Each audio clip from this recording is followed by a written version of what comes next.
to add that consistency when not only going up against the top teams, they tend to play up to their competition, but also to make sure that they're playing bully ball, kind of like we saw Complexity do against the teams that are coming in as the underdogs, if you will. Really excited to watch this. And Stronghold's Recharge, this is the Pioneers' bread and butter. How would they go though without Talik, kind of that anchor slayer? Will they still be able to be as aggressive as they want to be, still be able to out-rotate their opponents and always keep their pressure, always keep their opponents on their back foot against the ESA Red Squad, who shown during the Open Series qualifying the 24th that they're willing to go blow for blow with some of the best, and that includes Pioneers. If any team in this esports arena, pool doesn't fear Pioneers or anybody else in this tournament, it's ESA Red. They moving with a bit of swagger. Well, sometimes you don't need fear to get your ass kicked, I would say, and unfortunately I was definitely someone that received that notion a few times back in my day. So it's good not to be intimidated. It's definitely something that will benefit these guys, especially throughout not just today's match, but their careers as a whole.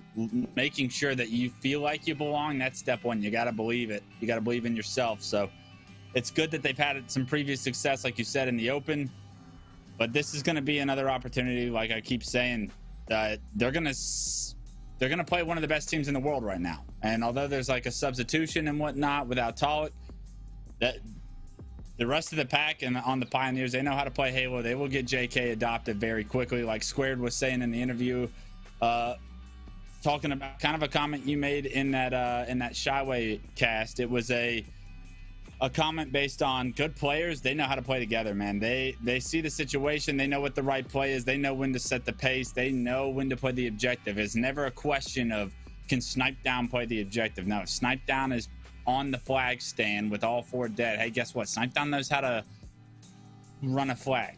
I've seen it myself about 100,000 times. Everybody that's a main slayer, everyone that plays at that high level, you got to be versatile nowadays. Everybody on the Pioneers, they are very versatile. Looking forward to seeing them be a little bit challenged without the presence of Talik, but also JK, how quickly can they set the pace here? Because I think JK does play very fast. I think he could bring a whole another level of pace to be set by the Pioneers, and especially in a series where they come in as favorites. They want to make a statement, especially to Complexity, saying, hey, we're here to play too. Everybody in the lobby is going to have to step up, and that includes everybody on the Pioneers to step up in the slaying role, and it includes everybody ESA Red as well, trying to solidify themselves as a newly found team, adding in 2 pieces, and also trying to, qualify for that 125,000 prize pool, because, every game, every series, every tournament they play is all for, practice and all for qualifying for that big super, and then even beyond Orlando and Worlds. When we come back, we're going to have the Pioneers going up against ESA Red. Don't touch that dial. Don't go anywhere. It's not going to be too long.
$500 winner takes all here. You only need to win 2 series in order to claim it, but it's going to be 2 tough ones. Pioneers going up against Esports Arena Red, and we're going to find out who comes out on top.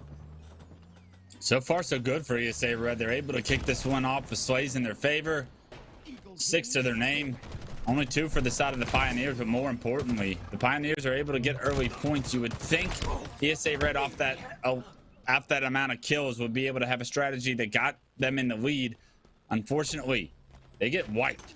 All 4 were just momentarily dead. There is a player in A transferring it over, but just as I say that, they're going to lose B.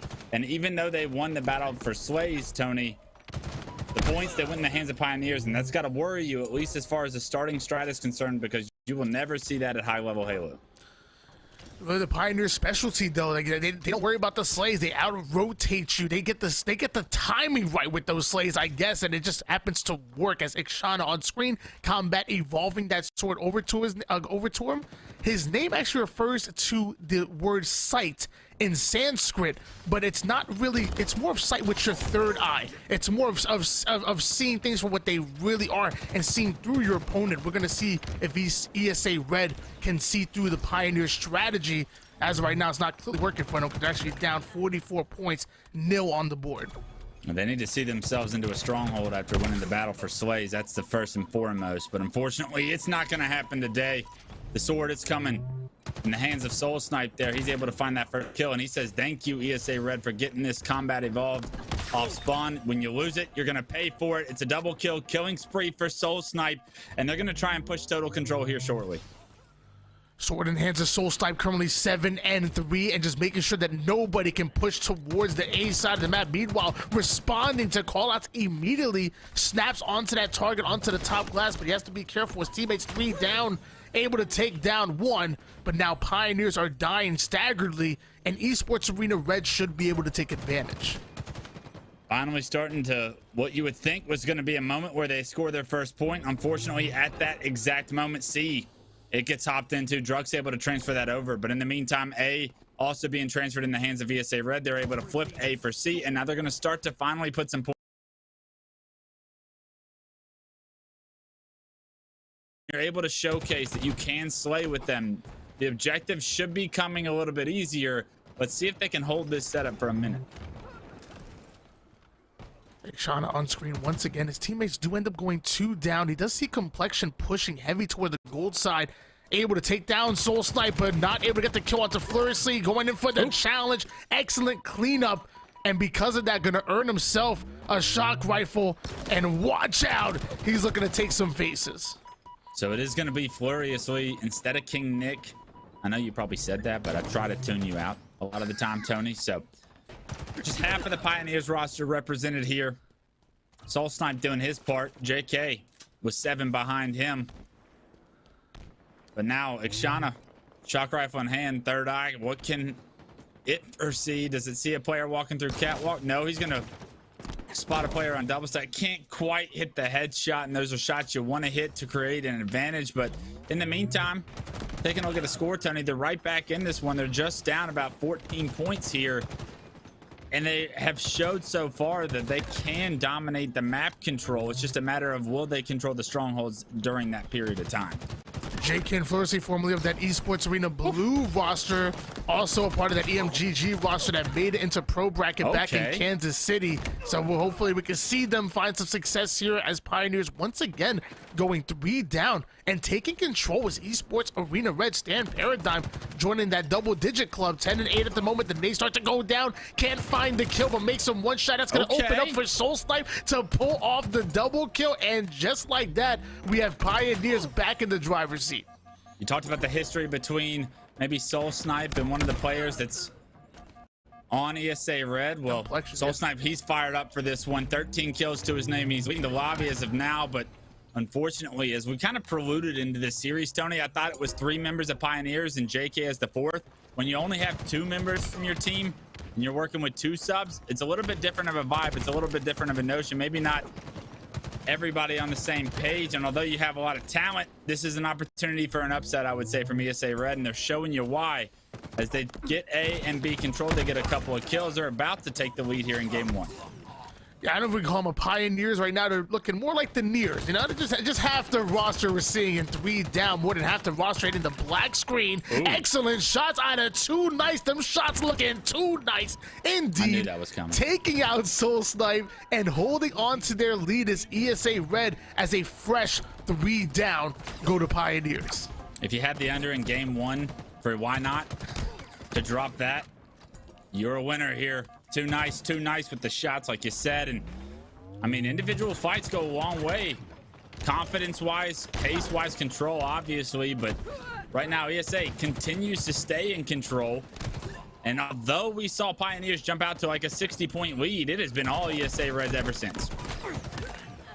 ESA Red did not qualify for that online super $125,000, but they came damn close. And this could be some nice momentum going into this Sunday, or it could be Druck getting the double kill and getting us to the turning point of what they need in order to get a dub cap. They do have the numbers. Druck flying in, excellent shots onto Gunplexion, taking a bit of team grenades, and because of that, he might end up going down here. We have both players just hopping around in the same spot trying to stay alive. Typically not where you want to be, but no grenades come through. They both stay alive, and then a good angle to be able to potentially do some damage onto these B stronghold players for ESA Red. They get one, can't get both, and that's a great job by Too Nice to stay alive, get the stronghold in his favor. They continue the AB hold. Excellent job for Too Nice. Try to stay alive. Tries to find the backside of one. Sadly, it was a 1v2, and Too Nice gonna end up going down. Ixana trying to hold off the push from the Pioneers. They're sending multiple bodies onto batteries. BC setup being held here by the Pioneers, currently down in points, but up in momentum as we see them push for yet another trip cap. The objective efficiency is always there. The moment they get 2 down, somebody's already in the zone. There's no timing loss whatsoever. This is the moment in game 1. Can Pioneers hold this trip cap? Can they get this round of slays? Unfortunately, 2 of them go down. The rest of the party, they're coming from long haul. They're here to interrupt any opportunity for ESA Red. They get the 1 kill, they chase the second. The repulsor, it doesn't knock anyone off the map, and because of it, JK finds the killing spree. They continue the trip cap momentarily. A does get transferred by the spawners, but if they can rotate quick enough, Tony, they're gonna force split spawns, and they've done it, right? There's 2 players bottom elevator. The rest of the boys from ESA Red, they're not gonna be here to help, and because of that, the trip cap can eventually go underway again, and he's getting bullied. Repulsor comes into pack, and now it's a 7 spree here for JK. They're going to rotate back to C, and this is what the best teams in the world do on strongholds. They push the momentum every second of the game. I once heard you say that pressure can burst pipes, or it can create diamonds, and we're gonna find out what this relentless amount of pressure that Esports Arena Red must be feeling right now. What is gonna happen with them? Because Pioneers are not letting them off their back foot. JK on screen, currently 20 kills at the moment. The nades are starting to fly, and like we said, once that C is done, they're already in the face of ESA Red. This man's now on a killing frenzy, 10 consecutive kills without going down. It's a frenzy. Can he get the 11th is the question. He's forced to trade because of it, but they're able to keep B and C. Look at Druck trying to push into A. The trip cap can't hit the 180 shock rifle shot, and that's going to relieve a lot of the pressure. Potentially, the scoring going to go in ESA Red's favor because of that kill, and you need to get this one on the fluriously if you're Paradigm, and he does get it, but he has to get out of the stronghold in the meantime, and the rest of the Pioneers, they've rotated to A. They continue scoring, and you have to feel the momentum that's shifted in this game. This is one of the things we see the underdogs continuously struggle with in Halo. It is when that moment happens where you end up on your back feet, they force split spawns. Can you get out of it? So far, ESA Red not able to do so. You have to have a plan A, B, and C, and most importantly, you have to be able to close out those leads. And as of right now, it's looking like ESA Red are not able to do so. But as I say that, they are working onto Bravo. The nades start to fall, though. And before they're able to capture it, Pioneers finding the Slay stand, gets himself a double kill. Now going to try to work on the third. 3 quickly going down for Pioneers. And a momentary 1v1. But Stan going to rotate back toward the A side, give his team some good spawns, and maybe, just maybe, stop Pioneers from stealing away this Bravo hold. Beautiful 4 shot from Druck there. He relieves some of the pressure going on to B, trying to play his life now. We're seeing it from Too Nice's screen. Somehow Druk just doing God's work in the back of B, able to just buy time, be a nuisance, be the most difficult kill possible. And that could be where it all goes wrong, Tony. That kind of performance from Druk doesn't show up in the stat line outside of 1-4 shot for 1 kill, but the distraction, the time he buys for the rest of the boys to show up to impact this game. Look at this, it's a triple from JK, 28 to his name, and with 13 points to go, Pioneers are going to take game 1.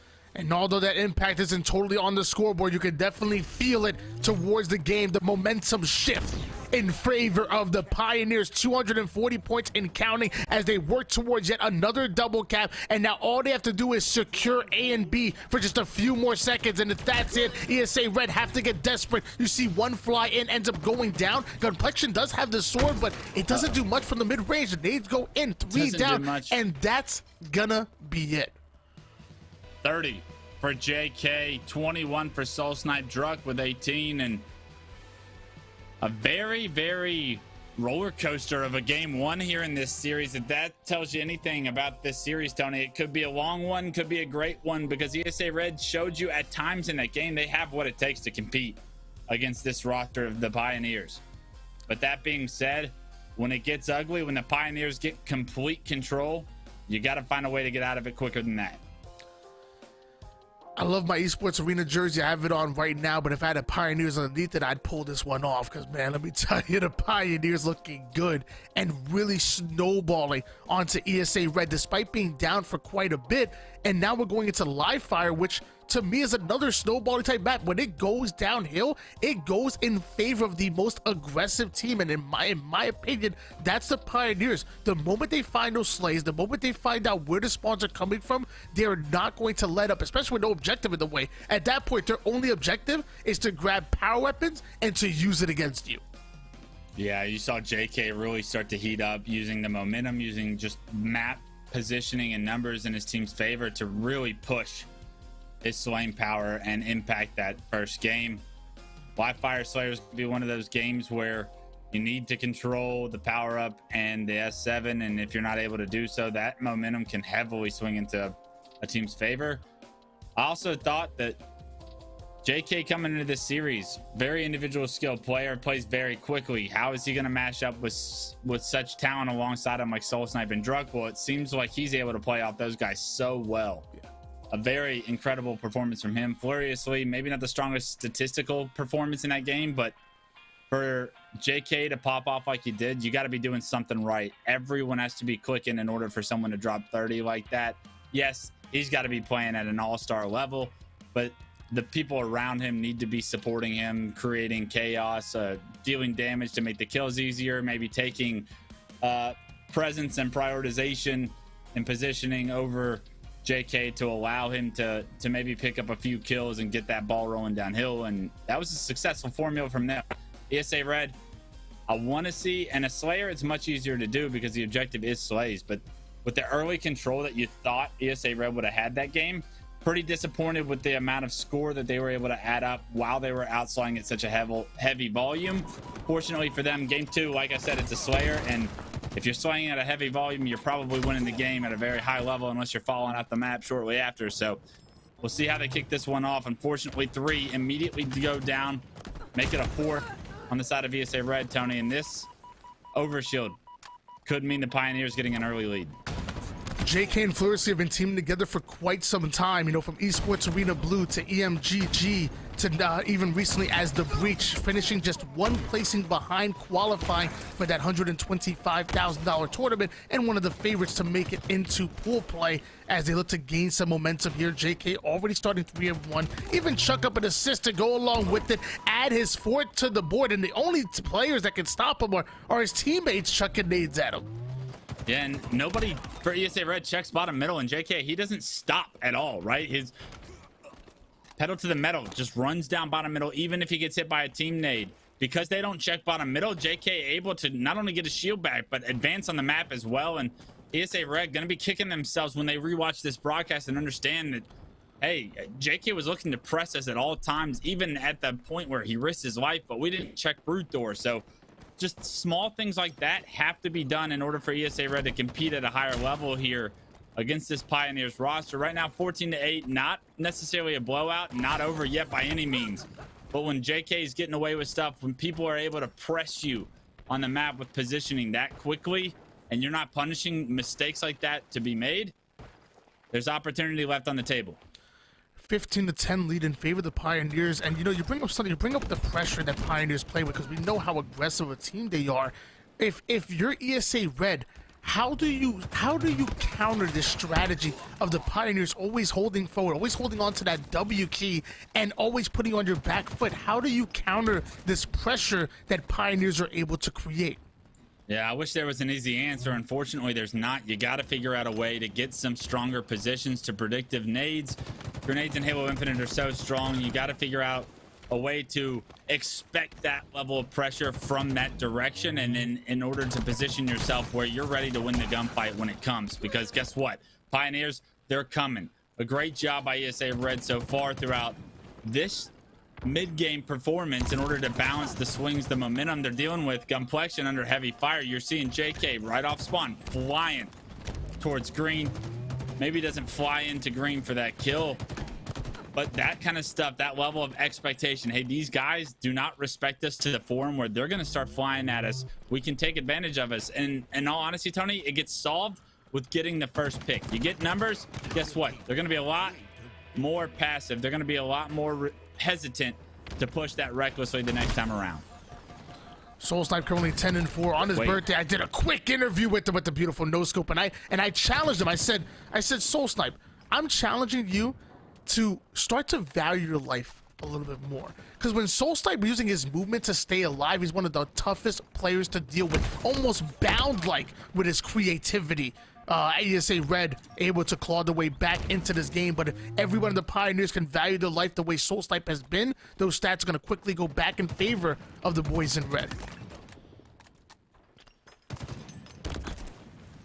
Love the idea of Soul Snipe staying alive. 11 kills to his name, so when he's got twice as many kills as deaths, you know he may be taking that challenge, putting it in his head, and trying to put a little bit of practice where you're preaching there, Tony.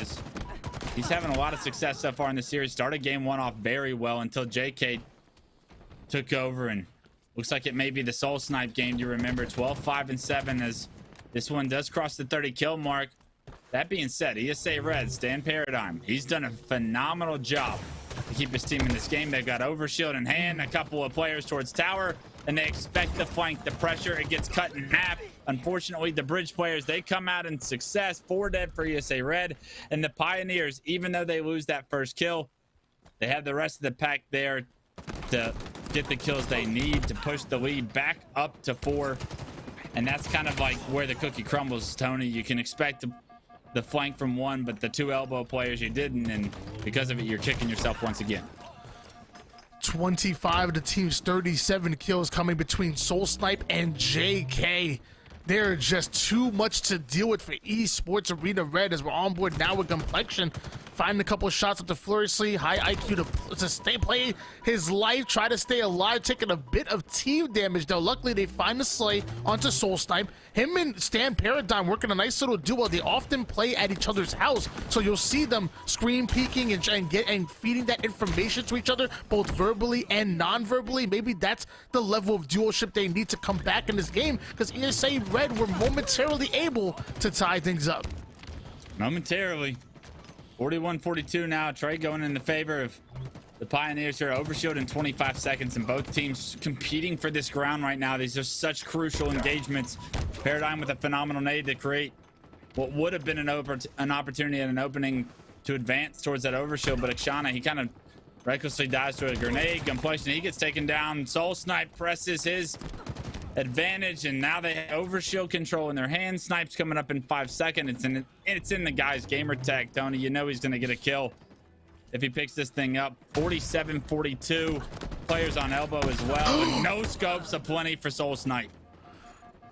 Not able to take down the one in front of him, but finds the shot onto the net side. Beautiful snipe out of Soul Snipe, adding his 21st on the board. And now there's just one more kill needed for the Pioneers, but watch out. ESA Red were able to get away with the overshield, and now that sniper's in the hand. The young man out of Boca Raton, but even the sniper and overshield, not enough to stop the Pioneers from going up 2-0 in the series. Soul Snipe, we said the series was personal for him coming in. A statement made by him, hey, I remember the 2v2. I'm still here. I'm still waiting on you to get up to my level, is what he says there with that game. 20 bomb. And that's a phenomenal performance from him. When you're 20 plus in a Slayer, you know you did something right. 2-0 lead in favor of the Pioneers, and now we're moving to capture the flag Catalyst, where again we're playing in favor of their objective efficiency, and the Pioneers still having an advantage going into this game. You know, during the beginning of Halo Infinite, even the end of Halo 5, they made themselves quickly one of the best capture the flag teams that we've had in our league, even punching above their weight class and going up and pulling up upsets to some of the best of the best. ESA Red, they gotta dig deep. If they want to come back in this series, they have to make their stance right here, right now, and it begins on Catalyst. I'm gonna call you out. Who's not in Pioneers' weight class? I would say that back in Halo 5, I felt like they were able to get big wins against Cloud9, for example. And I think where I had always looked at Cloud9 as the older brother, I remember back in the beginning of Pioneers, Renegade used to play alongside the Pioneers. It always felt like an older brother type of thing. So I feel like when they would steal wins off of Cloud9, it would be like 3-1 in favor of them most of the time. And the one game type they were winning was capture the flag. Coliseum was the name of the game. They were the best Coliseum team at the end of the day, and they've come a long way.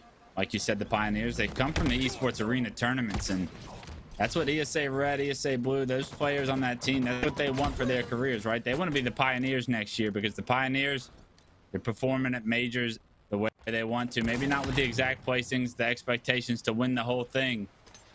It's definitely a reality for these guys. But they definitely belong in just about any weight class they want to find themselves in. And rightfully so, they put in the time. And Tony, like you said, CTF has been a very strong point for them, but Catalyst CTF a little bit different, I feel, than maybe some of the other CTFs. Oh no, you got to hit the skewer, maybe the grapple. That'll work. Unfortunately, all that time wasted. The flag could have been down top middle, and right now in a difficult position to try and get the return, you'd have to think. And where I was going with that, Tony, is the Catalyst flag is typically an opportunity once again for the underdog to maybe steal a game, similar to those Slayers, similar to maybe the more inconsistent objectives, because I don't think the meta has been truly solved on Catalyst CTF yet.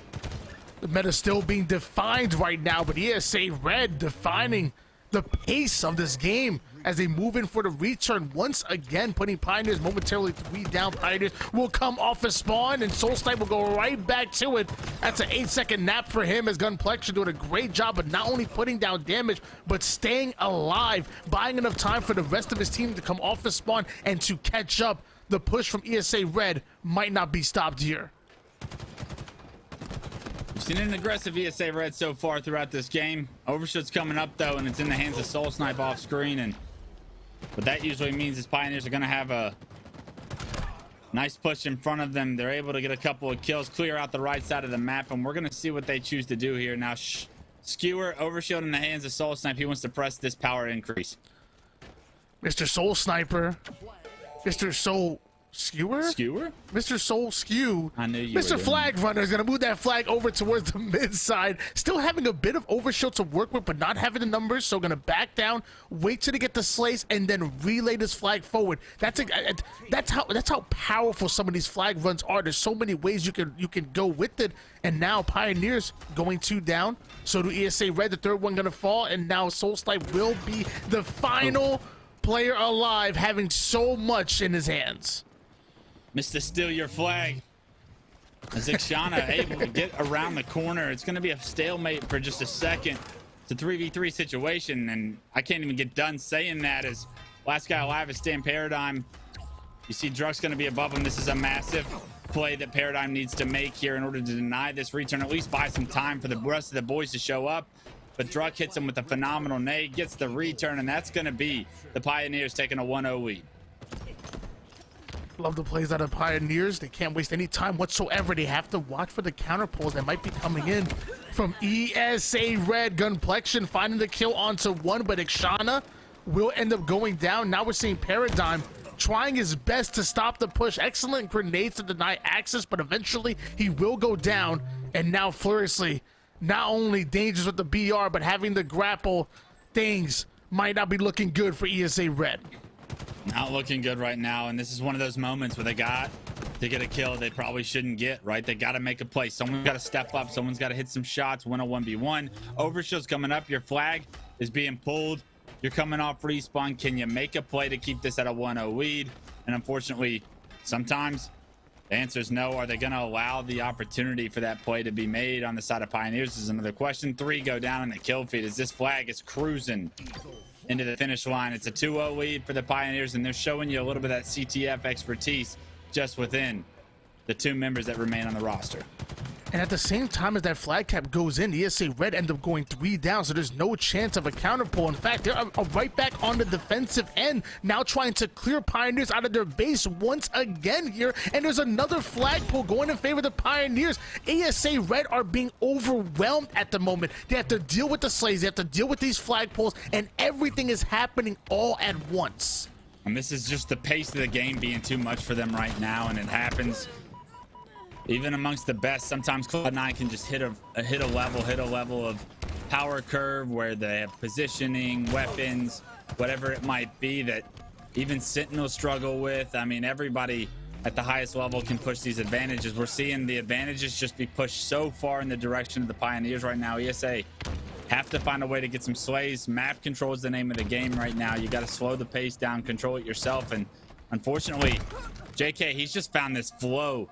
He found it in game 1. He's carried it off throughout games 2 and 3 right now. 13, 4, and 10 alongside Druck, who you know has a field day on a map with this many ramps and curb slides. And Pioneers hitting a cruise control moment right here, up 3-0.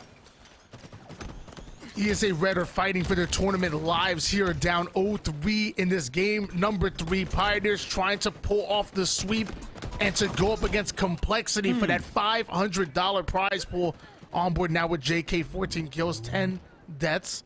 Has the pulse carbine in hand. We talk about the use of the sandbox. We're not talking about just the skewer. We talk about the pulse carbine as well, as he puts it to work, putting 1 down to 1 shot, immediately changing targets to try to defend against the overshield, which I believe ends up in the hands of Gunplexion and ESA Red.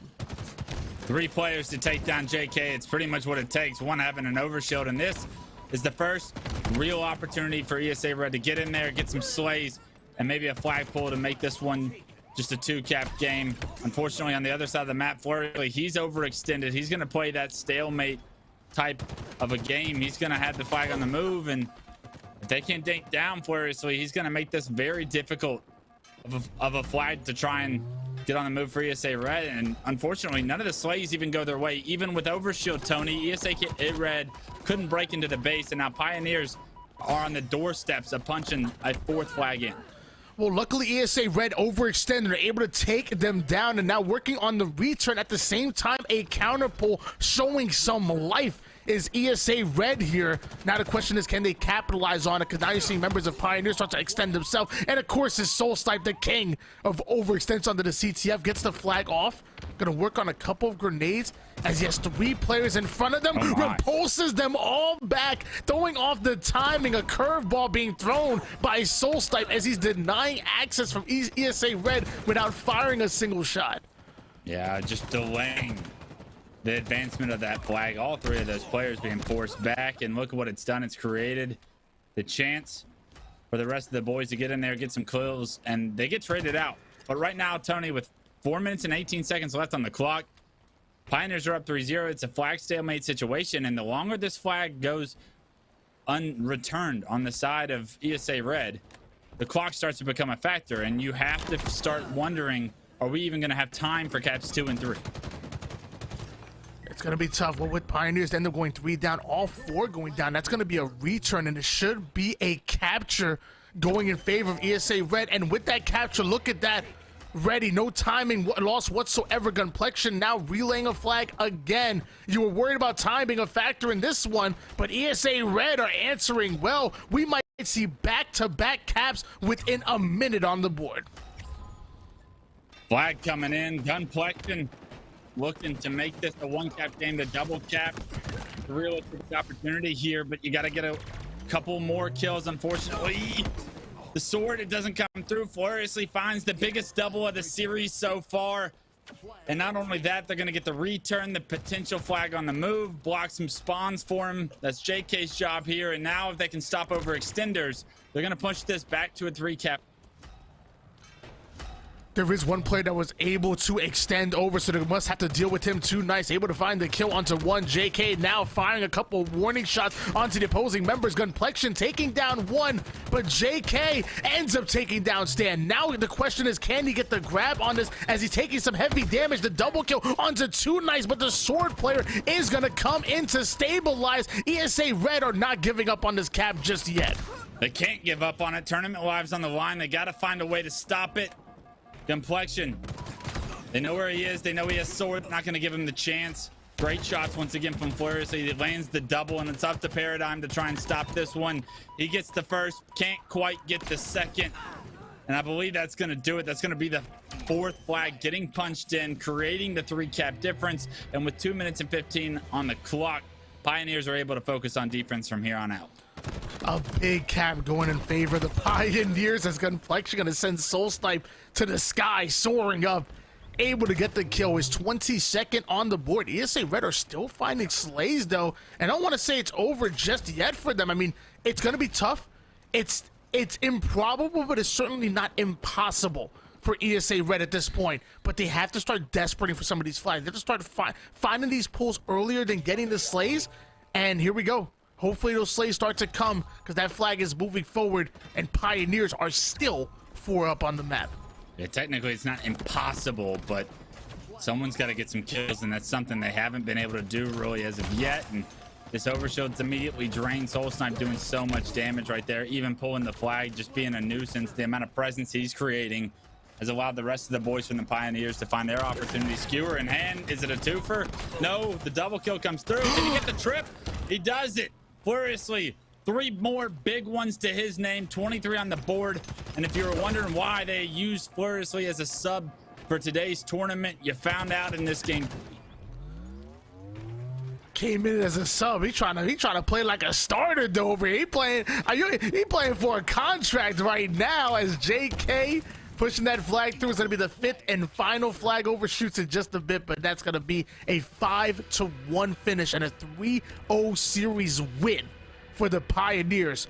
They're going to be going up against Complexity in a one-time best-of-5 series. It's do or die, $500 on the line, and we're going to find out who's taking it. $500, a lot of pride. And 2 teams coming in very hot. 2 3-0s is what we saw here today. ESA Red putting up a good contest, though. Those games, they were highly competitive, right? The slays were there for ESA Red, maybe just not the objective efficiency they really needed. But the Pioneers showing you, hey, even with a couple of pickup players, we're going to be able to represent this org and do it justice. I love what we saw from Soul Snipe in Game 2. Love everything we saw from Floriously in Game 3. And it was the JK show in Game 1. And Pioneers making a statement saying, hey, Complexity, we saw your dominant performance. We're going to one-up you here with another dominant performance from us, and we'll see you in the grand finals. JK and Flurcy giving us a sneak peek of what to be expected on Sunday, where they look to qualify for the online North American Super. We're going to send it over to Yesa to break down that series. I believe T-Squared is joining them, and we're going to find out how exactly Pioneers were able to pull off that 3-0 finish. Another 3-0 in the books here today, but T-Squared, that one looking much different than the first one we saw. Complexity, pretty dominant front to back. There was really, as you kind of said, no opportunity for Esports here in Blue to come up for air in that first set, but Esports here in Red much more competitive in this one. They were really kind of in especially the first 2 games almost till the end, and a very tight start at the very least for game number 3 before it got away from them. Esports Arena Red, though, looking a lot better here this time, but Pioneers come out with the win, and they'll face Complexity in Grand's a hell of a series from them. Yeah, that was a really great series overall. I mean, it was a 3-0, but the scoreline doesn't really do it justice for a 3-0. It could have went either way in those first 2 games, like you were mentioning, Yeso, because when you look at certain moments, though, this is what, again, really great teams do, is there's a moment where you win or lose the game, and typically it's when you're about around that 80% mark in terms of, you know, say it's the 40 kill mark, or say it's that 200 point mark when you go to look at strongholds. You know, in CTF, it's kind of when you need to get that extra cap to give yourself a little bit of a boost so the time limit could run out and you feel really comfortable about maybe getting that 5th flag cap, and that's what we saw right there when it was 3-1. You had a feeling when Gunplexion gets that overshield, he's running the flag, and all of a sudden, boom, 3 overextenders are happening over towards his side, and I believe Soul Snipe comes through, lands some grenades, but there was just numerous times where the Pioneers would go and clutch it up when they needed to, and that's just a sign of a really great team. Couldn't agree more. I do love that you bring up Gunplexion, because I think this is 2 weeks now that we've gotten a look at Gunplexion meshing in with this roster for Esports Arena Red, and I feel like he's really stood out. Honestly, you know, it's tough to take a ton of positives away from, 2 3-0 losses, but I think Gunplexion has had a lot of really positive moments. Certainly, you know, some highlight plays, grappling in for the sword lunge, and but I'm really impressed with what Gunplexion has done so far. And when you look at Red and they're, you know, trying to take some big steps, especially as they look towards Orlando and try to make some things happen in the Super next weekend, Gunplexion seems to be a nice addition and is really rounding out this roster. And I think the future seems very bright for Esports Arena Red. Yeah, I think ESA Red was looking pretty solid today. They also need to go and look at, you know, why they weren't able to capitalize on the kills as much as Pioneers were able to do. Because if you are kind of even in that slay department, the games could have been even closer. And there was a moment where they were only down by 1 kill overall, and this was, you know, a couple of minutes into the Strongholds game, but they were still down 70 seconds to 0. And that's just great rotations from Pioneers, and that's kind of how Strongholds can play sometimes. But there are things, and there's always room for improvement that you can go and do. And Soul Snipe did a great job for the Pioneers of locking down A side with the sword. He was, you know, really tough to go and take down. There was a lot of pop-off moments for him. And again, it's one of those situations where everyone kind of taking their turn stepping up, where JK goes on this killing frenzy over towards the tail end of the game, and they ended up fighting back for the ESA Red side. But again, right around that 200-second mark, that's when, boom, Pioneers kicks it into an extra gear, and ESA Red gets left in the dust. Yeah, they really seemed to kind of find that killer instinct when they had Red, you know, backs against the wall, and they did a good job of just kind of executing in the most important moments of all 3 of those games. And that 3-0 win for the Pioneers does set us up for grand finals. We've got Complexity going up against Pioneers as we get ready for that best of 5. Of course, winner takes all here for our Friday night tournament. T-Square, what are your kind of thoughts on that series, and maybe, you know, do you have a prediction? I hope that it goes to a game 5. I'm excited to see, you know, potential, you know, games going all the way to this final Slayer match. But, you know, it's really tough to say because both of the teams are playing at a really, really high level, and it's going to be who comes out hot, right? Who comes out swinging. I'm expecting it to go tied up 1-1, and then whoever wins that game 3 is going to be in a really good situation, being up 2-1 in the series. I think whoever wins that, they're going to be in a good spot. If I have to pick a team, I think that Pioneers was looking really solid, but I'm going to go with Complexity instead. I'm actually going to agree with you on the Complexity front. I think Carmea and Monster have looked just really damn good over the last 6 to 8 weeks. This team just looks really nice. I think Neuronical fits really in well with the roster. And I agree. I think it goes 1-1, but I think if, you know, whichever team does win that pivotal game 3 is likely able to kind of snowball that through game number 4 and take a 3-1 win. So I'm going to take 3-1 Complexity. But I think it's going to be a great series regardless, and Clutch and Why Not will have that action for you all here in just a few. We're going to hit a quick break, but when we come back, we'll have our grand finals for today's event. Don't go far.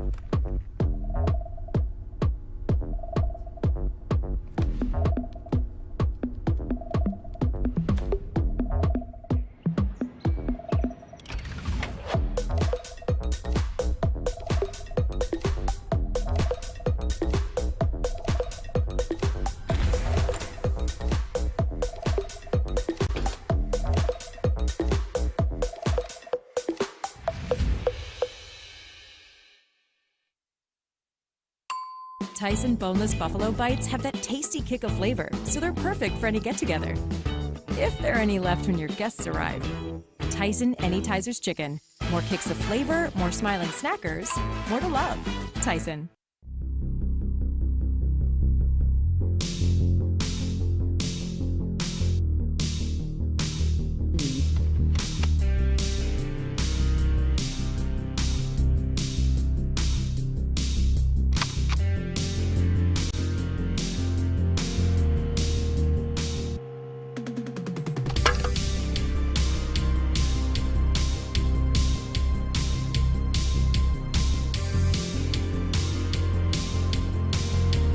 For nothing, baby. Let's get in there. We are back with the finals of another Series E Pro night, and we know who our two contestants are going to be. It's actually Complexity going up against the Pioneers. I'm Why Not Be Reckless, the second swaggiest person on the screen. I had to give it up to Ye Soka, man. The chains were on point. The Cloud9 sweatpants were there as well. Clutch had about maybe a close to tied for 7th place, but obviously T2 coming in. I would say probably about a tie between me and T2. And, you know, you're up there, you're somewhere. Grand Finals, Complexity, Pioneers. Game number 1 is going to be Strongholds on Recharge.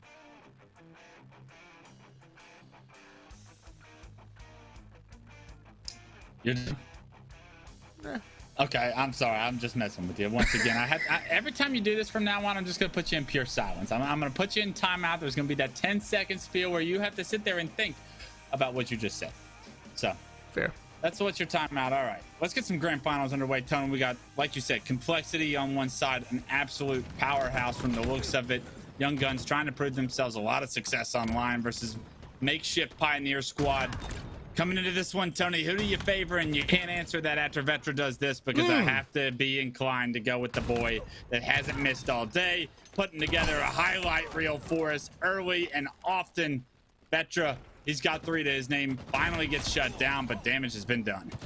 To be honest, I was going to say I love the Pioneers, and if this was a full roster, I might have gone with them, but the fact it's kind of a half and half between the Breach and the Pioneers, and this is the full Complexity roster that not only qualified for the Super, but did it through the winners, I got to actually go Complexity as the favorites. I might get yelled at in the chat, though. Nah, I'm agreeing with you here. I think Complexity with their full roster, guys that practice together every day, they should be able to take this one, especially as strong as they looked. Pioneers did put up some good stats, some good performances against the ESA Red, but it was individual performances from Pioneers that really stood out to me in that series. We've seen all of Complexity pretty much clicking on all cylinders so far throughout this tournament. I know it's been a brief one, but when Vetra and the boys are playing like that, with the team that you scrim with daily, you come in here expecting to win no matter what team you're playing. Psycho Heatwave in hands, 2 kills and 4 assists. I actually love that score line. Only has died 1 time, and now you're seeing him slow down and just stop anybody from pushing this perimeter side. And once they do, he makes them pay. He understands that Pioneers love to get aggressive, so he's just waiting for them to push towards him. Waiting for it. This first hill, it's going in the hands of Complexity. You're going to start to wait for the tower hill to become a reality. It's going to be JK that wins that first pick, and because he gets that first pick over towards the tower, he's going to not only give his team spawns, Tony, but a massive opportunity to get an early lead here. Unfortunately, in the meantime, it is going to be Complexity with the overshield. That overshield gets back smacked on screen, though, and that was a massive flank, I believe, from Druck to be able to get that kill onto the overshield player. And when you are able to go 1 for 1, you not only neutralize that power up, that opportunity of a power moment for Complexity, but you continue to score points, you continue to spawn your teammates closer towards the hill, and continue to push this towards a 1-to-1 game. Sure, I don't know if that was just a back smack. That looked more like a backhand coming from hell. Man, 1-0 lead in favor of Complexity, but we do see Pioneers in the early seaside setup, stopping every push that Complexity are able to put together. We do see the green gun finds the backside onto Neuronica once again. We see another one coming from Soul Snipe, goes in for the double, taking down his former teammate, and just like that, Complexity don't have the numbers nor the resources to be able to break this setup that's being held by the Pioneers. Soul Snipe 8-3 and 5. Love the reposition with the repulsor. Fluriously in the kill feed again, but unfortunately in the meantime, Complexity have been able to fight off spawn. They've been able to kill all 3 members, and now they got to find Soul Snipe, take him down, flip the map on its head right now. Soul Snipe can't quite find the opportunity to get back top tower with that repulsor, and because of it now, all of a sudden the Pioneers, their respawns are staggered. They're going to have to wait for Soul Snipe. They end up not waiting. The pressure from Complexity is too much, and they're able to stagger the spawns once again. They're going to be able to crawl back into this one, but they basically have to play perfect, and JK's got to make plays to cap this point, and both are starting to happen right now. Last player alive's bottom tower, and JK's on the prowl, finds another one, hits a body shot on the player top middle. You know he's got to drop, and now all of a sudden Complexity starting to build some momentum, potentially building a 2-0 lead here if they can continue this kind of presence, but there's only so many bullets in the S7, and all of them got to be put to work in order to do so. You cannot stop this man. You can only hope to contain him. Vetra 15 and 5, making 16. He's absolutely dominating. And look at the Pioneers. They are 1 tick away from stealing this hill. Complexity started with literally 0 time. They have 1 broken setup, and now they're absolutely dominating here and about to go up 2-0. Talk about never giving up. Who is this guy is the question. 17, 3 and 5, and not missing a bullet along the way. Absolutely unbelievable for them to come back in that hill. All Pioneers needed to do is break the setup once, but Vetra didn't let that happen at all, and it's the Vetra show. We're all witnesses. He finds an 18th, repulses or hits the heat wave as well, the grenade onto a 3rd, and it's just a highlight reel continuously. We need to continue to watch his screen because he's got 19, and similar, a setup for Pioneers, but it's almost for how long? Vetra out here making the game-saving plays, making the plays that matter, looking like a young Wes out in these streets. I never played like that. Cycle taking down Truck. Numbers still in favor of the Pioneers. Soul Snipe trying to find an entry point. Love the bait and switch that comes in. JK doesn't need the help. He's gonna steal that kill anyways. And just like that, Pioneers taking control in the early game. But we saw the same exact scenario in the second matchup, and we know how that ended. Someone's got to step up. Someone's got to make plays to respond to Vetra's performance. Soul Snipe taking it upon himself, finds the triple. Overshield is going to be coming up, but this hill needs to go in the hands of Pioneers. You cannot go down 3-0 on this map mode combo. And right now, Soul Snipe fighting back, showing you he's a powerhouse of his own. Just a matter of, can you stall Vetra enough to get this overshield to get this point? Because right now, it's up to Cycle to try and get this overshield, but this point's guaranteed go to Pioneers. Cycle his teammates were 3 down.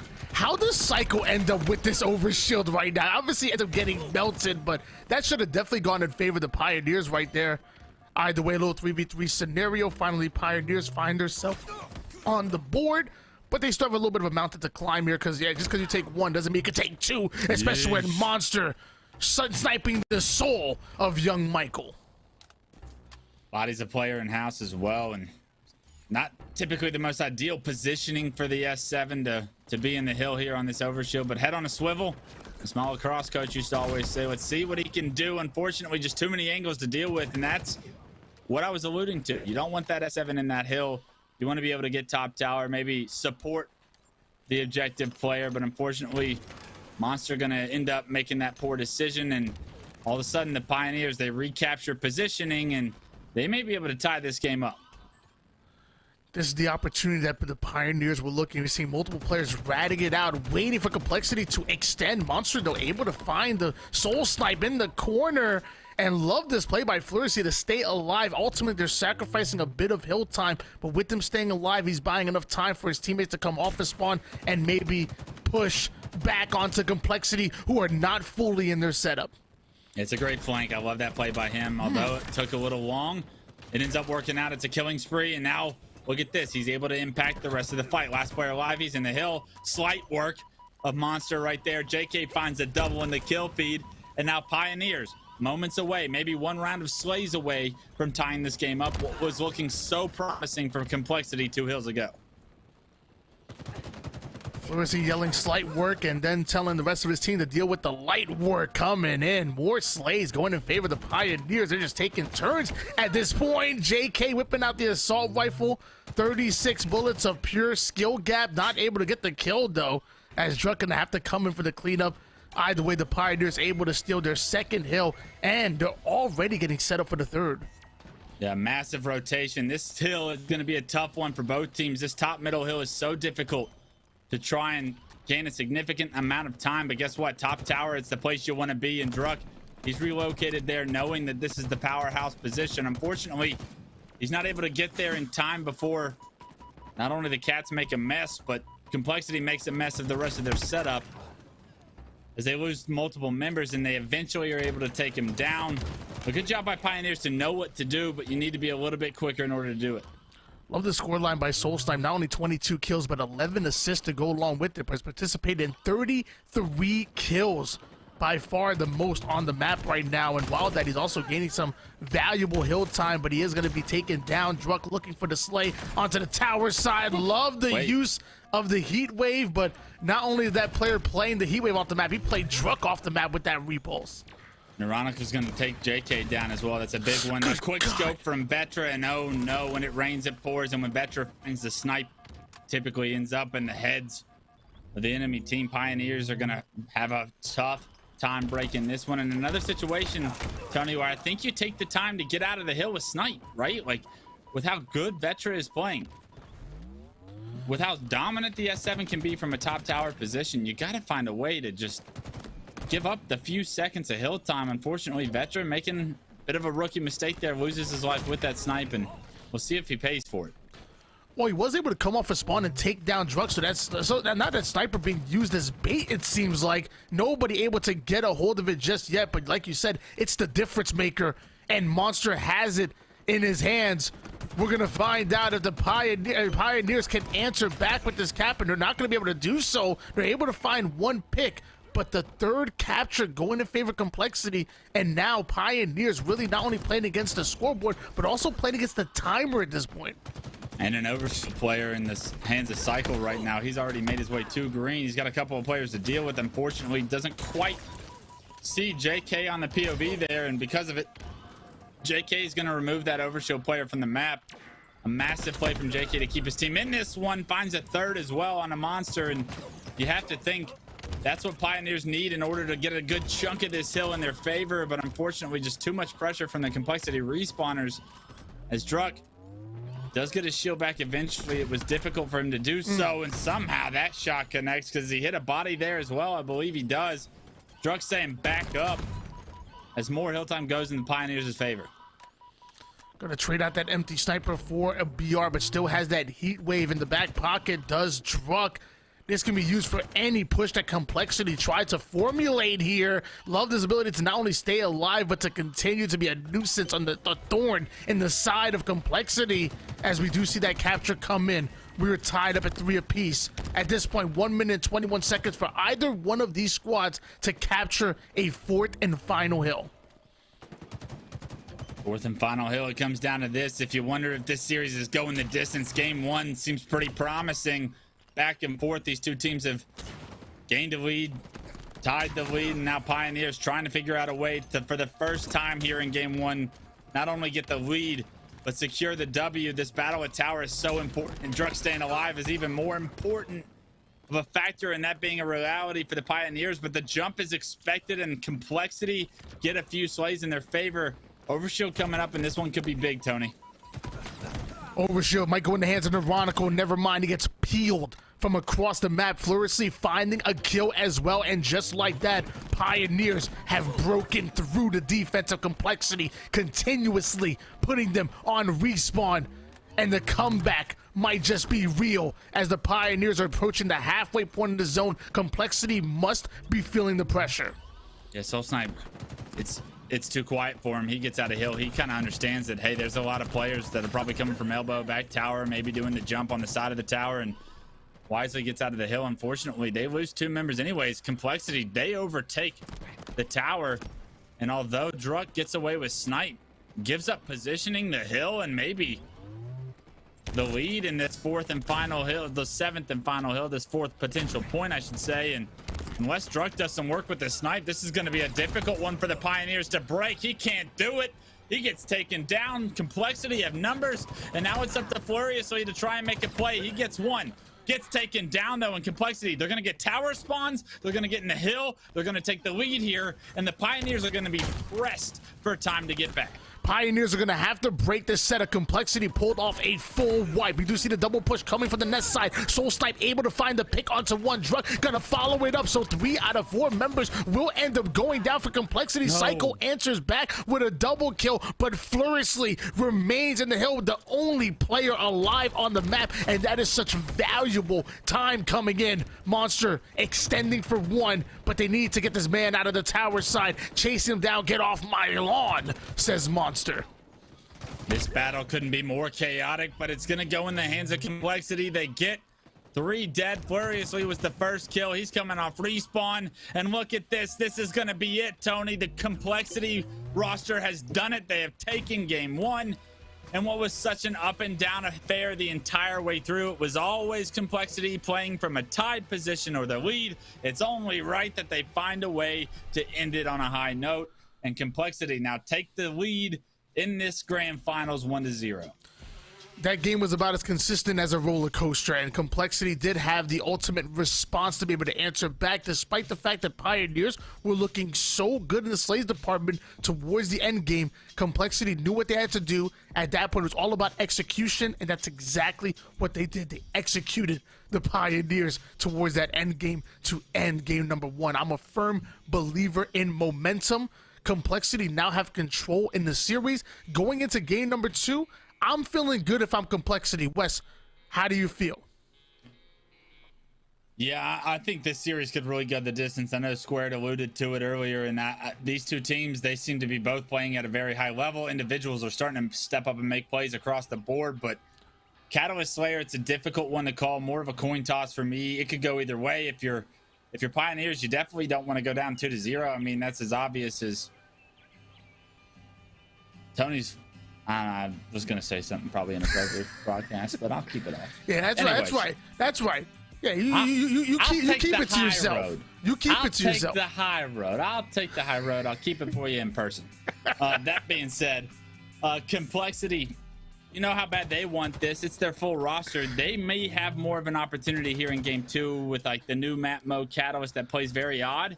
It's much easier for a team of a makeshift roster in the Pioneers with 2 subs to potentially have a difference in how they want to play this game mode. I think Pioneers need to treat this game number 2 like it's a game 5. I don't want to fall 0-2. I don't know what that means, but I've heard you say it several times. I don't want to fall 0-2 to Complexity. At that point, it almost feel like it's over at that point. It's so hard to reverse sweep them. So at this point, they have to fight like their tournament life is on the line. Win this game, otherwise you're kind of chalking the series at that point. You have to tie things up right here. Though. In the best of 5, reverse sweeps happen too often, and Pioneers are too strong. Don't count them out. Okay. But like you said, momentum, something Complexity I feel like thrives on. So in the meantime, Cycle thriving in chaos, triple to his name, puts the members of Pioneers on their back feet. And Tony, you might call the series after game 2, and might be right actually with how well Complexity's playing, and if Cycle can make plays like that, because you know Vetra's going to pick it up in the meantime. Whoa, almost able to get the sword off. Druck that's getting the kill onto Cycle right in the nick of time, and just like that, Pioneers starting to gain a bit of momentum, or going 3 down. I guess that works too. Complexity holding on to their lead, in fact doubling the enemy's team scoreline as Vetra finding a pick onto Soul Snipe. That overshield coming up in just 20 seconds.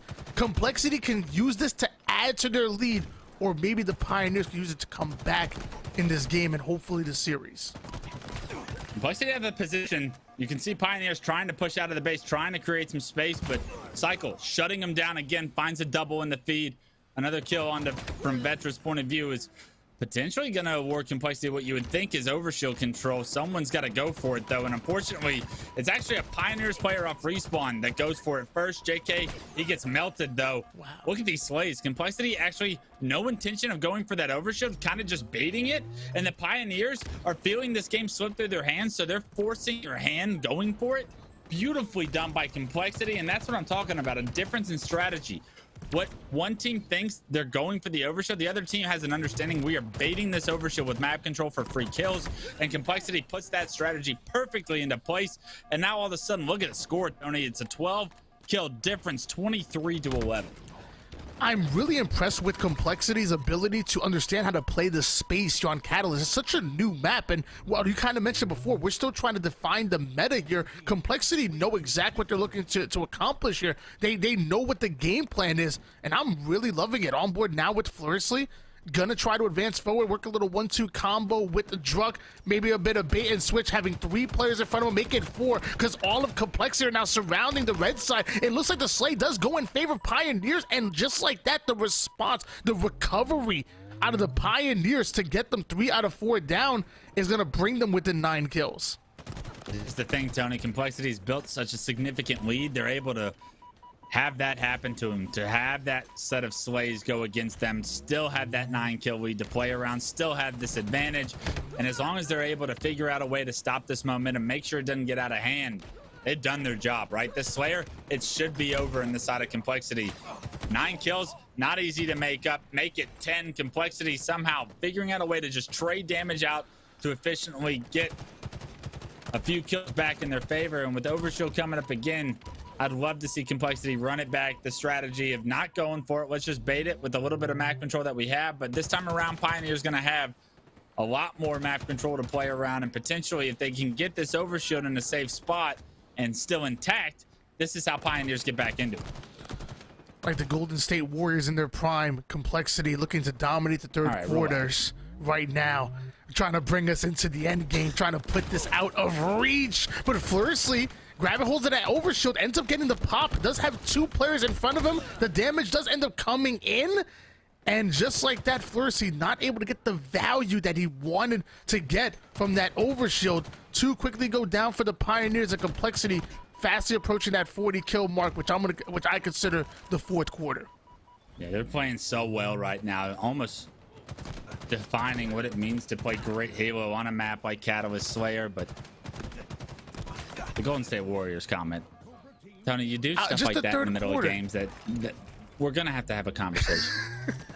I wasn't comparing. I was just saying, like, the third quarter dominating the third quarter. The thing is you did compare. You did, but rightfully so. They're playing at a very high level, right? You're trying to complement the guys. They're playing extremely good individually, extremely good teamwork. The strategy, though, it's what's gotten the difference for me here, Tony. Not often you see a team run away with the Catalyst Slayer, but here and now, Complexity have had this lead, and they haven't looked back. They've actually extended it up to 11. Nirvana coming in with the sword. Coming in fast and furiously, taking out Furiously. Vetrov screen taking down Druk, and with that, only 2 more kills, make it 1 more kill needed for Complexity to go up 2-0 in the series. And that's why I think it's almost over at that point. Like you said, I know reverse sweeps are possible, but my question is it probable? Especially against a squad as good as Complexity and as good as they've been looking here in this tournament. They might just be $500 richer after this next game. And it's not about the $500 for these guys. They want to make it big. They want to perform well, not only in the Super, in Orlando. And this is about time and effort putting in to practice and to improving and to continuously being able to repro that level of play. And Complexity, what they're doing today, they're playing at such a high level. You want to win this 3-0 at this point in order to go into the Super confident, like sky high confidence, right? And it's all about building that confidence for these big moments, putting in the time and the effort. And although that $500 is a nice treat to have this week, or on a 2 best of 5s case for Complexity, they're very focused on creating an opportunity to make statements on the global stage, on the biggest of stages, on a LAN environment. And they're doing everything in their power in order to get there, right? They're putting in practice, they're putting in work, they're having great performances in tournament play, and you love every bit of it. You're allergic to your own BS. That's what it is out here. I'm allergic to the puns your that you own make BS. and the comparison of complexity to the Golden State Warriors, which we will have an offline conversation about. I was just saying, dominate the third. Sometimes complexity is a great up-and-coming team. You compare them to the Golden State Warriors. The disrespect sometimes. Stronghold Street's going to be game number 3. Normally, I would say that the Pioneers are the favorites. Like, even with the iteration of JK and Fleury, normally I would say that they would be the favorites going into Strongholds. But with the speed that Complexity are playing with and the way they've been able to dominate not only the scoreboard, but the pace of the game, I really think this might just be a 3-0. I mean, Streets is tough. It's unforgiving. You make one false move, and that might just be it. It's true, but the side of Pioneers, you got a couple of veterans. I'm looking at Druck and Soul Snipe to have great performances here, keep their team into it. Druck had a great game, too. Wasn't enough, though. Can you do enough to get the job done, to push this series to a 4th? You push game, you're down 2-0, you win game 3, Tony, all of a sudden, somehow, some way, your confidence, momentum, it's on your side. And Complexity, they feel that. Everybody in this series has been reverse swept before, so everybody knows what it takes in order to get the job done in that direction, and everybody has had that slip through their fingers and said, what the hell just happened to us? And everybody starts to think about those moments that they look back on. Complexity needs to find a way to shut the door on this series before they let the Pioneers in. Do not give them any room to breathe.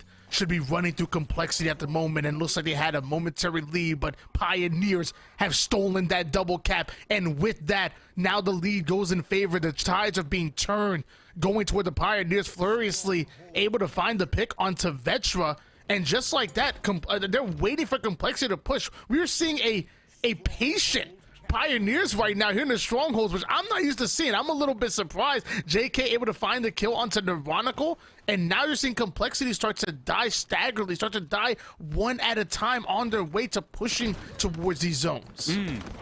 Great nade one shot there from Soul Snipe. He's going to be able to take both these players out, you would think, but once again, Vetra just too smooth. He takes him down. He's going to be able to get some great opportunity to potentially transfer B over, but as I say that, a second player on the side of Pioneers got there in time to shut him down.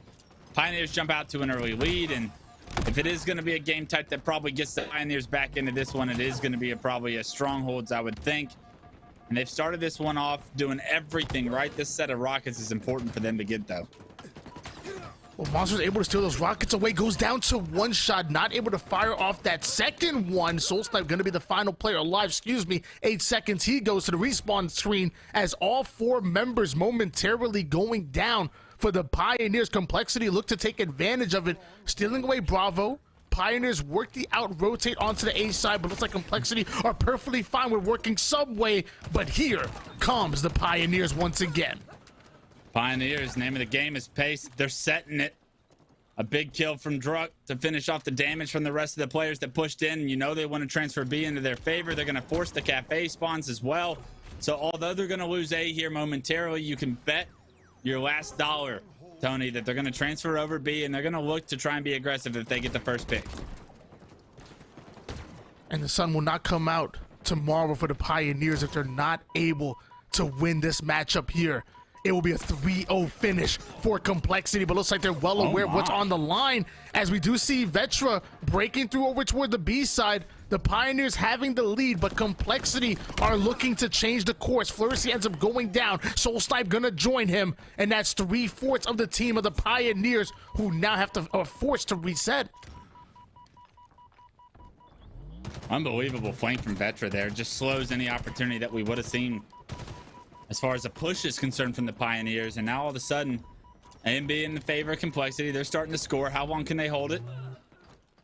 You can see Druck trying to make his way to A. I believe there's got to be pressure on the C from the side of Complexity, but I'm wrong there. Rockets are coming up. 3 go down for Complexity. It's an overextension on the side of Complexity that may come back to bite them, because it's the exact time rockets are coming up. And you see JK on Druck's scheme screen with those rockets. That was a massive blunder by Complexity to choose to push there. And if you choose to push, you better get the kills. They don't get the rockets. They lose C because of it. And now Pioneers are continuing to build a lead. Fleur was trying to make a wave over toward the C side, but he is going to be dominated now. That subway control going in favor of Complexity.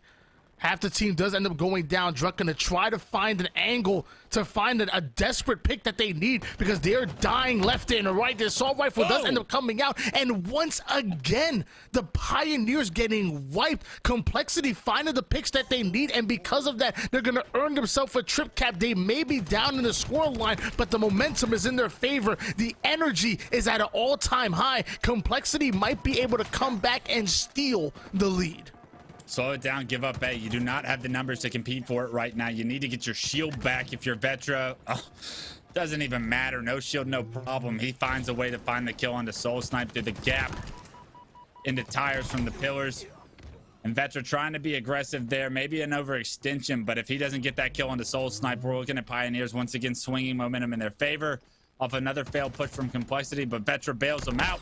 He gets the kill, he stalls the push, and now it's allowed the rest of Complexity to come off and compete for B. And once again, Fleur see the final player alive for the Pioneers as Complexity continue to get back-to-back-to-back kills. It rolls downhill, and that's what you're seeing for the Pioneers. You're finally seeing that pressure that normally they're the ones creating. It's Complexity that are putting it right back on them. Fleur going down once again. Vetra just defending that mid ground, waiting for those rockets to come up, using it as bait. You know the Pioneers want to get it in their hands. They need it to break this setup, but it's not going to be easy. If Complexity want to end this series here in game 3, they got to get these rockets. That's the biggest win of the game right there. Vetra gets his, but nobody else is home for Complexity. 3 go down, and now all of a sudden, Pioneers, rockets in hand, pushing the trip cap, looking to potentially stay in this series 1 game longer. That's what it takes. That's the mantra right now for the Pioneers. 1 more game. Can we get it to 1 more game in this series? Can we get it to a game 4? When you're in game 4, can we get it to a game 5? Let's finish it there. 4-deck Complexity, the power, the momentum, it's all in the Pioneers' hands, and you best believe the comms are starting to get loud as well. I'm not gonna lie, you just made me a believer right there. And with that, the Pioneers using that trip cap, too much momentum on their side. They're able to steal away the lead, working onto the B side, getting the reset, and now Complexity 3 down. They're able to steal away that alpha base, but now the Pioneers moving back, waiting for Complexity to push up and waiting to get the picks here. The setup is being held by the boys in red. We do see Monster try to break away towards the midway point. He does have Neuronical onto the dangerous side. They spot one, not able to get the kill, but Neuronical does end up getting the cleanup. Complexity finding numbers, and they're not done yet.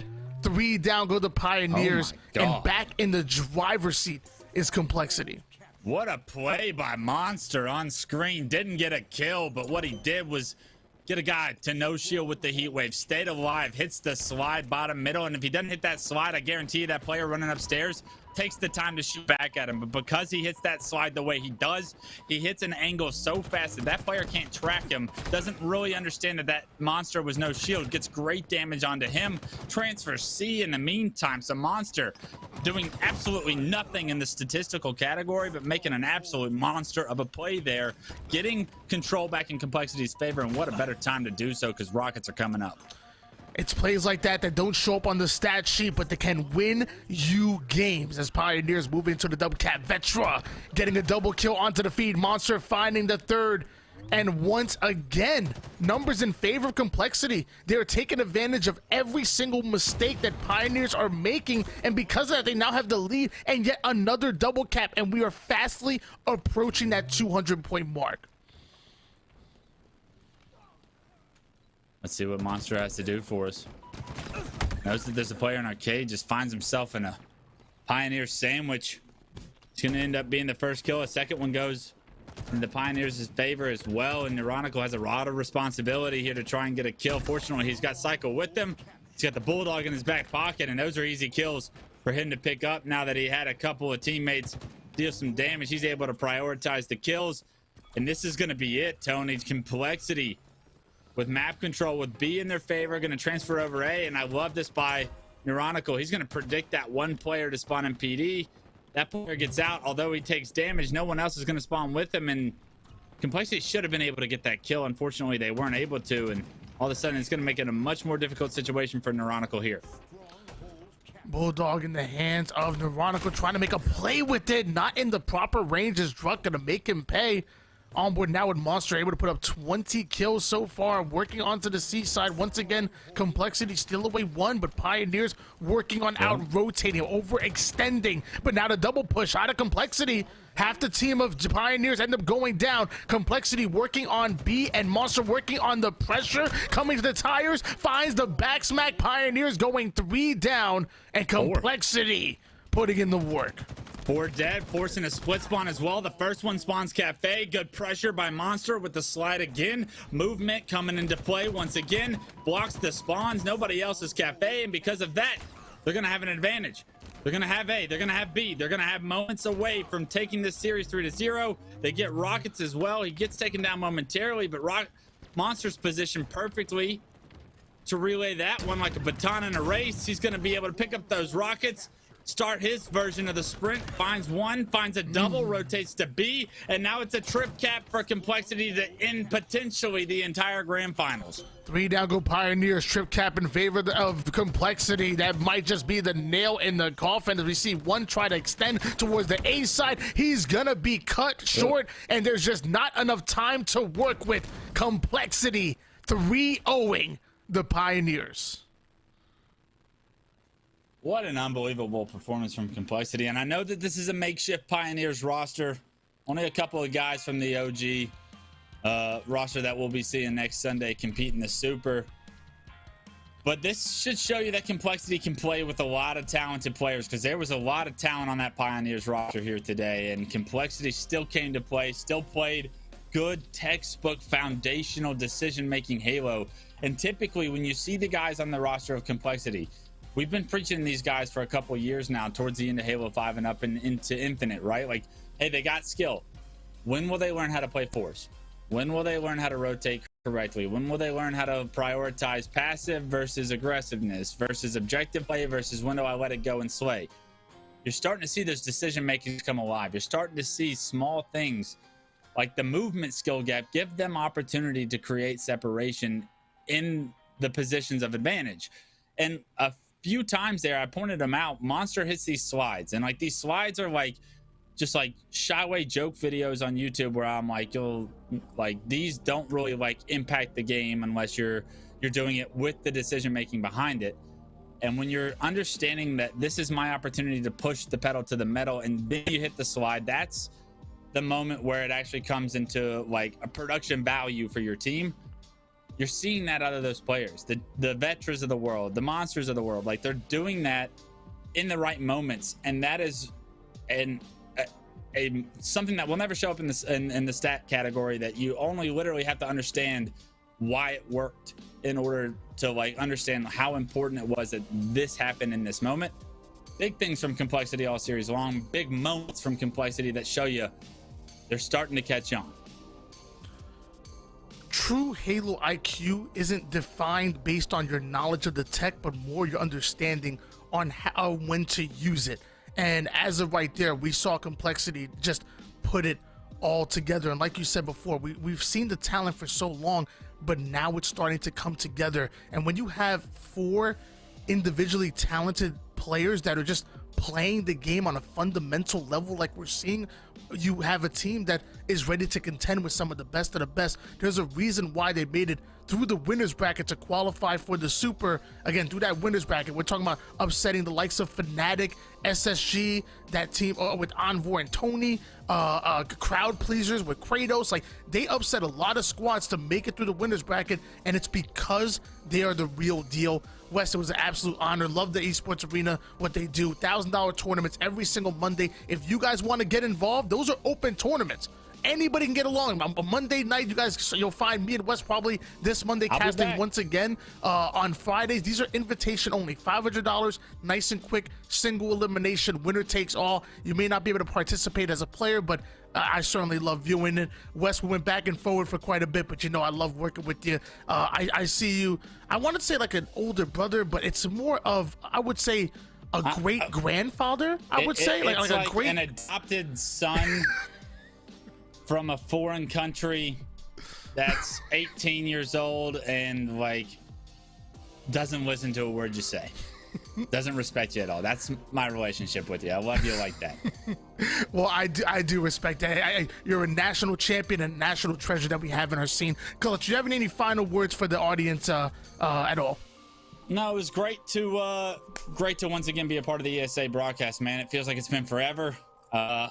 Continue. I know I'm booked for a little bit, and I just continue to embrace the opportunity to get some highlights of these top 12, top 16, 24 teams. And it's like there's so much talent. And let me tell you, like, for the guys on ESA Red and Blue that maybe didn't have the performance that they wanted to today, or maybe they played individually well, it's like those things don't go unnoticed, man. And you just got to keep putting in the work, keep showing up, keep clocking in, because every single one of us since like 2007 when the league was established and they were top pros, like, you had to grind, right? Like, there was a top 16 clutch, there was a top 24 clutch, there was all sorts of different placings along the way. But if you believe in yourself, you put in the work, you can achieve your goal. It's not going to happen overnight. Not everybody is like the snipe down or like where it happens their first tournament and they put the world on notice, right? That hard work, it pays off.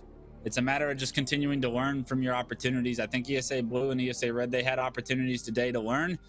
We'll see them next week and see if they learn from these opportunities and they can put together a better performance.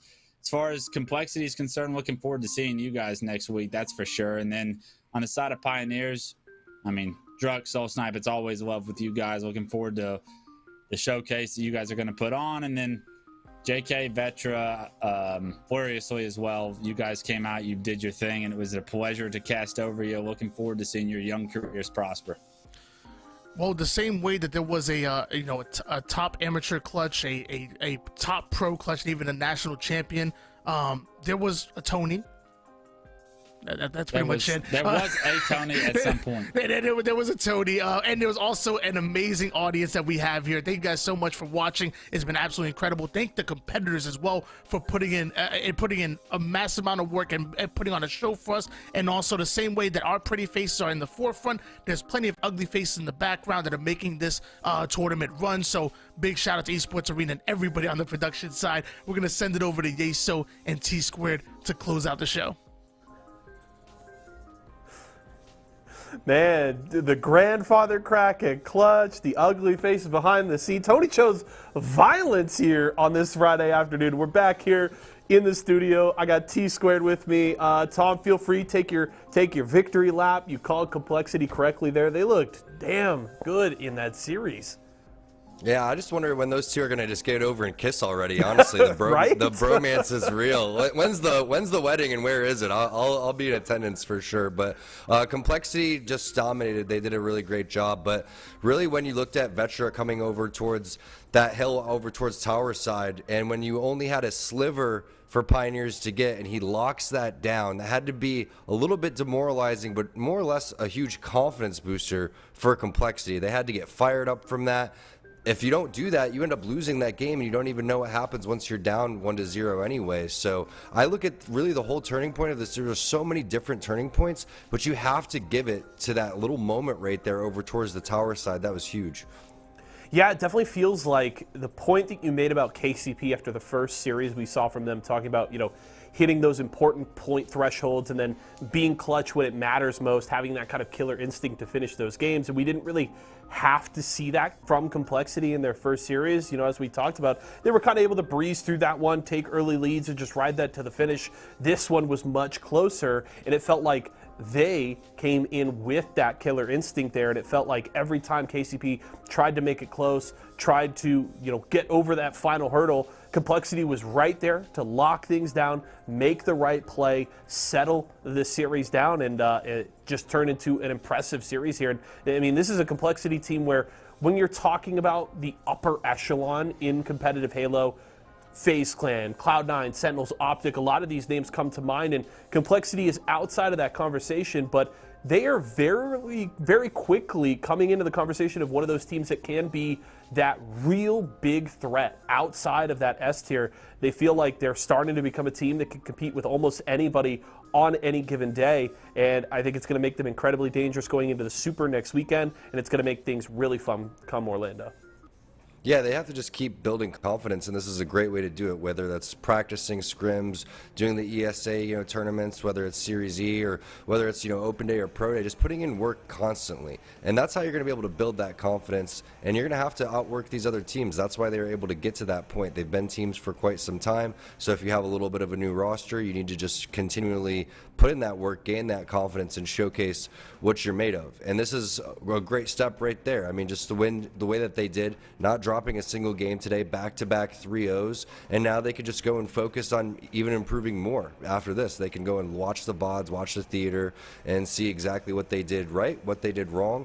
Some things that they did extremely well was just the great baiting and switching. There's a great overall awareness of the spawns, how the game needs to be played, but you look at the final moments of that Streets Stronghold game, and you see Monster make an amazing play when rockets were coming up. He doesn't challenge down there and lets one of his teammates grab the rockets. The rockets end up getting delivered to him because of that. He jumps over, wastes one rocket on a no shields guy.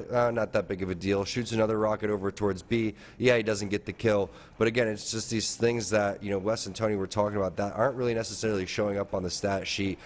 Great job of deciding when to challenge, when not to challenge, where to go, where to place yourself, how to work with your team in all of these instances, and it's all happening so fast.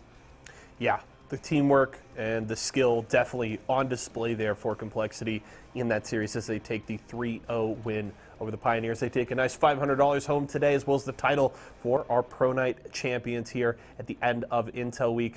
Tom, it's always good to hang out with you. Any final thoughts here as we get ready to head into the weekend? No, just shout out to the players for playing. Shout out to everyone out in the chat. The ESA crew behind the scenes as always. Shout out to all of our sponsors, and we'll see everybody next week for more Series E. You bet we will. We will have plenty of Halo and Apex action going on next week, so don't miss out on all of that. Big love to Tony and Clutch for covering it all here today. Also a reminder, if you missed out on the Why Not and Shyway show at the start of today's broadcast, it's already up on the Esports Arena YouTube channel. They talked about a ton of stuff from the upcoming Super, big roster changes, live Q&A, and more. So if you want to check that out, head over to the Esports Arena YouTube channel and make sure to go and follow and show some love for my man T Squared. For myself, T Squared, and the entire live broadcast crew, thank you so much for coming to hang out with us here, and enjoy your weekend.